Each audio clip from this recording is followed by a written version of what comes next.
વડોદરાની પ્રથમ રેસિડેન્સીમાં ઘૂંટણસમા પાણી ભરાયા છે। વરસાદ વરસ્યો અને ઘૂંટણસમા પાણી ભરાઈ ગયા પ્રથમ રેસિડેન્સી ખાતે। ત્યારે સોસાયટીના આંતરિક રોડ પર પાણી ભરાતા જ રહીશો ભારે હાલાકીનો સામનો કરી રહ્યા છે। ત્રીજી વખત પાણી ભરાતા જ 285 ઘરના પરિવારોને મુશ્કેલી થઈ રહી છે અને સ્થાનિક કોર્પોરેટર સ્નેહલ પટેલ દ્વારા મોટો આરોપ કરવામાં આવ્યો છે। કાંસ પર ગેરકાયદેસર દિવાલ બનાવવામાં આવ્યું છે, તો દિવાલ તોડવાની સૂચના છતાં પણ અધિકારી કામ નથી કરી રહ્યા અને દિવાલ તોડવામાં આવે તો પ્રથમ રેસિડેન્સીમાં પાણી નહીં ભરાય। ત્યારે વડોદરાની પ્રથમ રેસિડેન્સી ખાતે રહીશો ભારે પરેશાન થયા છે, કેમ કે હવે ઘૂંટણસમા પાણી ભરાઈ ગયા છે અને આ રહીશો પોતાની સોસાયટીમાં જ ફસાઈ ગયા છે। ત્યારે સોસાયટીના આંતરિક રોડ ઉપર પાણી ભરાતા રહીશો હાલાકીનો સામનો કરી રહ્યા છે। તો ત્રીજી વખત પાણી ભરાતા જ 285 ઘરના પરિવારો જે પ્રથમ રેસિડેન્સી ખાતે રહેશે તેઓ મુશ્કેલીમાં મુકાયા છે। સાંસદ અને ધારાસભ્યની મુલાકાત બાદ પણ આ સમસ્યા ઠેરની ઠેર જ છે।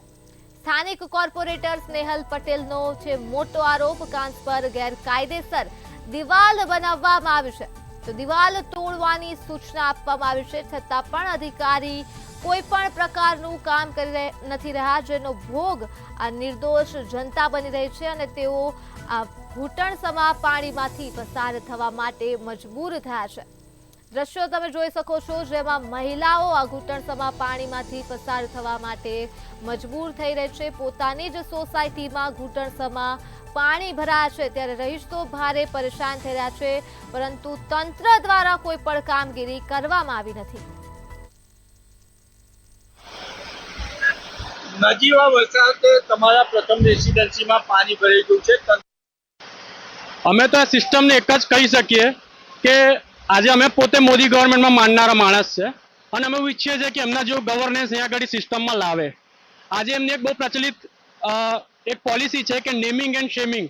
પહેલા શું આપણે કોઈ બી માણસ સિસ્ટમના માણસની ભૂલ થાય તેને સાવરતા હતા, પણ અત્યારે તમારે રિપોર્ટ સબમિટ કરવો પડશે, કોઈ એકનું નામ આપવું પડશે, ભૂલ કોની તમે આમાં બી આપી શકો રિપોર્ટમાં। બિલ્ડરની ભૂલ છે, કોર્પોરેશનની ભૂલ છે કે નાગરિકોની ભૂલ છે, નાગરિકોએ ઘડી મકાન લઈને ભૂલ કરી છે, તો તમે કોઈ બી એકને શોધો, કોઈ જવાબદાર વ્યક્તિ શોધો કે જેનું સોલ્યુશન લાવી શકે। બિલ્ડર છે, કોર્પોરેશન અધિકારી છે, કોઈ બી એકનું નામ લાવો કે ભાઈ જવાબદારી લે કે આનું સોલ્યુશન લાવશે। આનો રૂટ ચૂકો સુધી જવું જોઈએ આપણે કે આ વસ્તુ કમ થઈ રહી છે। એક વાર થાય, બે વાર, 10 વર્ષથી નાગરિકો સહન કરી રહ્યા છે। સ્માર્ટ સિટી વડોદરાનો અંદર વહીવટ, નજીવા વરસાદે પ્રથમ રેસિડેન્સીમાં પુનઃ પાણી ભરાયા। આપ જોઈ શકો છો કે ગઈકાલે સ્થાનિક કાઉન્સિલર નાગરિકોનું જીવન ટ્રેક પર આવે એટલે ટ્રેક્ટર પર બેસી અને પાણીની સમસ્યા હલ કરી હતી અને છતાં પણ નજીવા વરસાદે પાણી ભરાયા। આપ જોઈ શકો છો કે નાગરિકોનું જીવન ટ્રેક પર આવે એટલે સ્થાનિક કાઉન્સિલર સ્નેહલ પટેલ ટ્રેક્ટર પર બેસી અને વિસ્તારની મુલાકાતે આવ્યા હતા, પરંતુ નાગરિકોનું જીવન ટ્રેક પર નથી આવી રહ્યું। બેન, શું કહેશો તમે? ટ્રેક્ટર પર બેસી અને વિસ્તારની મુલાકાત લીધી કે નાગરિકોનું જીવન ટ્રેક પર આવે, પરંતુ નજીવા વિસ્તારે વરસાદે પાછું પ્રથમ રેસિડેન્સીમાં પાણી ભરાયું છે। ચોક્કસ આટલા રાતના વરસાદની અંદર પ્રથમ રેસિડેન્સીના આટલા પાણી, ગઈકાલે ઉતરી ગયેલા પાણી આજે ફરી ભરાઈ ગયા છે, તો ચોક્કસ અધિકારીઓએ જે પણ કામગીરી આ સોસાયટી માટે કરવાની હોય તો કરવી જ જોઈએ એવું મારું માનવું છે। બહાર એક વરસાદી લાઈન જતી હતી, એ તોડવાની થતી હતી, એ કોઈ બિલ્ડરે દિવાલ કરેલી હોવાના કારણે એ દિવાલ નથી તોડી। પહેલા નાળિયો રસ્તો હતો, ત્યાંથી અહીંના પાણીનો નિકાલ થતો હતો, તો એ ચોક્કસ એ દિવાલ તોડી અને આનો નિકાલ કરવો જોઈએ। બેન, 39 કરોડના ખર્ચે હાઈવે પર કાંસ બનાવવામાં આવી, પરંતુ કાંસ પરથી પાણી પસાર નથી થઈ રહ્યું, એટલે નાગરિકોના પૈસાનો વેડફાટ કહી શકાય। ચોક્કસ એમાં કમિશનર શ્રી અને બધાએ ત્યાં જઈ અને જોવું જ જોઈએ કે વોર્ડ નંબર 16 ની અંદર આટલું બધું પાણીની વચ્ચે ઘેરાયેલા છે, તો એમની ફરજ બને છે કે હાઈવે પરની કાંસની તપાસ કરવાની। બેન, શું કહો છો? વારંવાર તમારી ત્યાં પાણી ભરાય છે, બેન ટ્રેક્ટર લઈને મુલાકાત આવે છે, પરંતુ તમારું જીવન ટ્રેક પર નથી ચડી રહ્યું। અમે લોકો કેટલી પણ મહેનત કરે છે અહીંયા ગાડી, આ સ્નેહલબેન પણ કરી રહ્યા છે, પણ એની કોઈ નિકાલ જ નથી આવી રહ્યો. કેટલા પ્રયત્નો કરવા છતાં અમે 10-15 વર્ષથી આ જ હાલતમાં છીએ. 2011 થી અહીંયા છીએ, પણ એમાં પાણીમાં કોઈ જ ફરક પડતો નથી.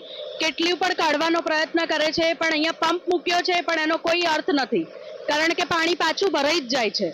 એટલે મંતવ્ય ન્યૂઝે બતાવ્યું હતું કે કાંસ પર બિલ્ડરોના દબાણના કારણે નાગરિકો પરેશાન થઈ રહ્યા છે.